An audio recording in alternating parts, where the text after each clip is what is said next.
Nous allons très rapidement comparer le Bénin à la Côte d'Ivoire sur quelques points seulement, vraiment. Alors, je commence par mon très cher pays, le Bénin. Quand je venais d'arriver au Bénin, la première chose qui m'a choqué, c'est la beauté naturelle des filles. En vrai, les filles béninoises, elles sont naturellement belles et elles vous choquent avec leur beauté, surtout quand elles nouent le pagne de véritables là-bas. Alors qu'en Côte d'Ivoire, enfin, je ne dis pas que les filles ivoiriennes ne sont pas naturellement belles. Non, attention. En retournant en Côte d'Ivoire, et oui, une chose dont disposent les Ivoiriens, je dirais même que c'est dans leur ADN, que les Béninois n'ont pas encore, c'est le sens de l'accueil. Et oui, le sens de l'accueil et du soutien. Les Ivoiriens, quand ils vous accueillent, c'est un aquaba sans arrière-pensée. C'est-à-dire, ils vous mettent dans une certaine béatitude, vous vous sentez en famille, alors que ils vous connaissent même pas. Alors qu'au Bénin, les Béninois, ils ont leur sens d'accueil. Mais je ne sais pas comment ça fonctionne. Les Béninois, je les trouve réticents, je les trouve méfiants les uns envers les autres. Je parlais tout à l'heure de soutien. En Côte d'Ivoire, quand vous prenez un projet, les Ivoiriens vous soutiennent. Peu importe votre niveau. Ils vous soutiennent, ils sont avec vous du début jusqu'à la fin.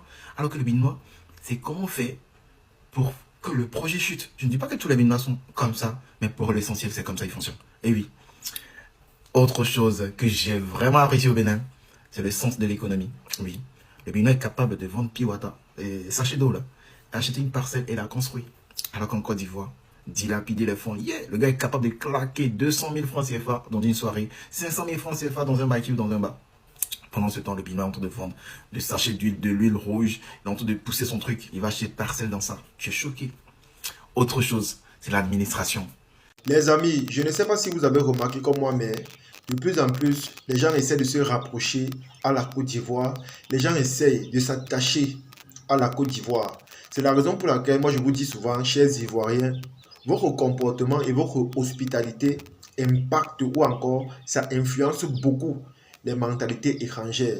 De telle sorte que quand quelqu'un vient chez vous et qu'il se fait accueillir par votre hospitalité légendaire, forcément la vision qu'il avait change radicalement. Et pour finir, il commence à faire des comparaisons entre son pays d'origine et votre pays en termes de mentalité.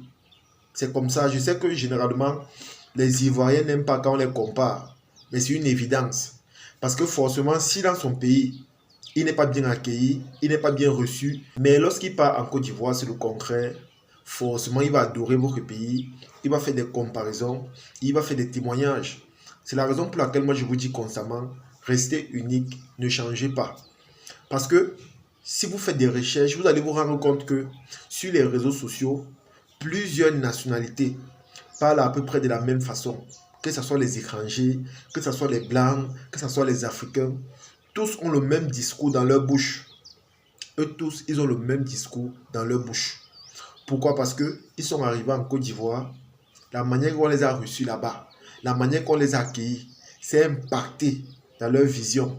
Même si ce n'étaient pas des créateurs de contenu, pour finir se retrouvent en train de faire des vidéos, non seulement pour manifester leur joie et leur reconnaissance vis-à-vis de l'impact que la Côte d'Ivoire a eu sur eux.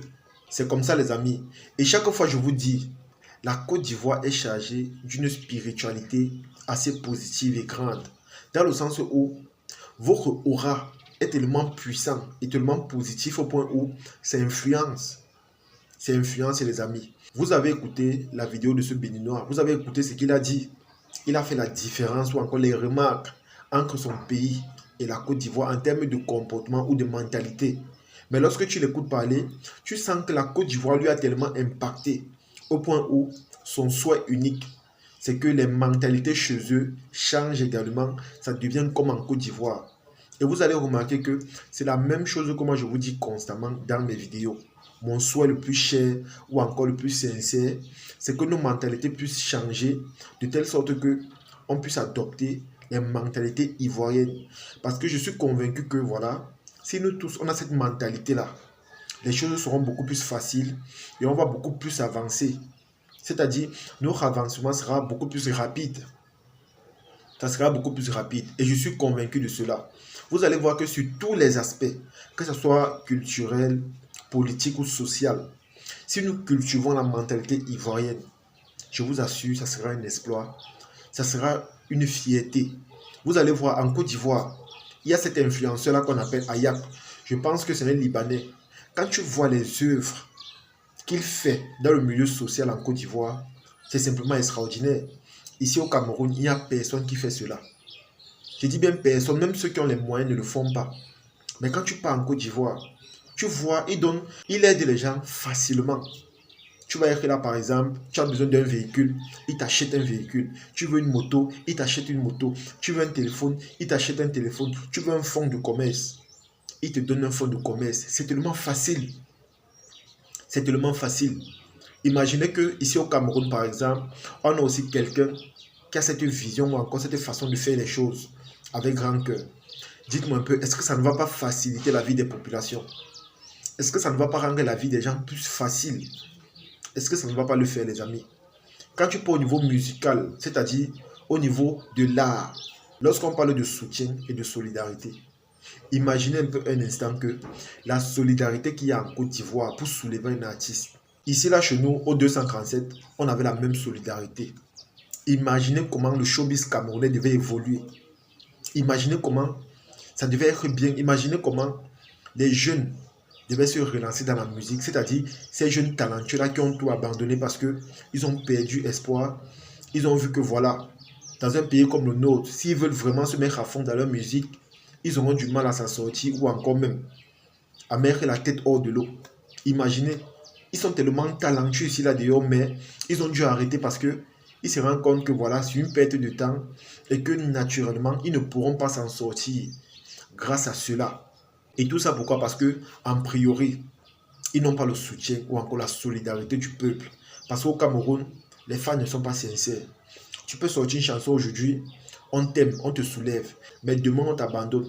Et lorsque tu veux même persévérer, on commence à te dire que voilà, c'est du déjà entendu, tu fatigues les oreilles, il faut arrêter. C'est-à-dire, si tu n'es pas fort d'esprit, tu vas tellement te décourager rapidement. Ils sont tellement nombreux qu'ils le font, les amis. Ils sont tellement nombreux. Si un seul instant, on avait la solidarité ivoirienne, imaginez un peu. Imaginez de telle sorte que un artiste local organise par exemple son concert dans un stade ici au Cameroun et il fait le plein.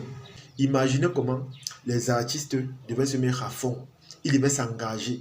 C'est-à-dire, les gars devaient vraiment faire des efforts pour nous produire des bonnes choses chaque jour, pour hisser non seulement le drapeau de notre pays à l'extérieur, mais aussi de vendre le Cameroun très cher de manière musicale. Imaginez, tout ça pourquoi? On n'a pas la solidarité que les Ivoiriens ont. C'est la raison pour laquelle ça ne donne pas. Imaginez un seul instant que notre pays est un pays en construction comme en Côte d'Ivoire, dans le sens où on construit des infrastructures, on fait des routes, des péages tout le temps.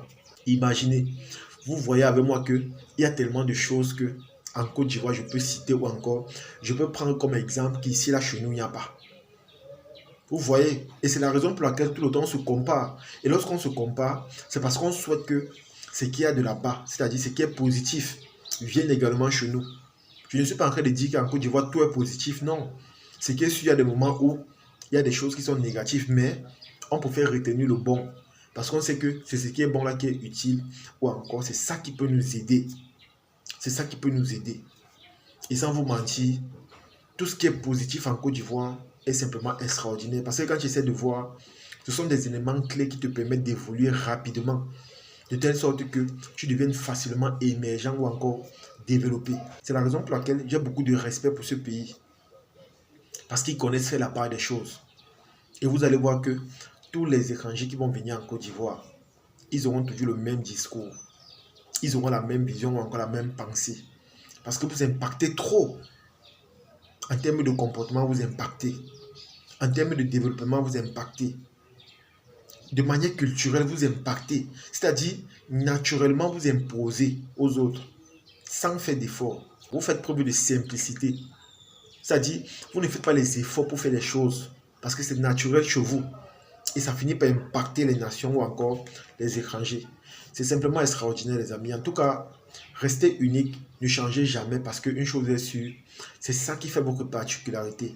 Et de jour en jour, les gens vont faire des témoignages, les gens vont découvrir la Côte d'Ivoire. Et la vision qu'ils auront de la Côte d'Ivoire, ou encore des Ivoiriens de manière générale, sera toujours extraordinaire ou encore parfait. En tout cas, c'est ici que se termine cette vidéo. J'espère que vous avez aimé. J'espère que vous avez apprécié.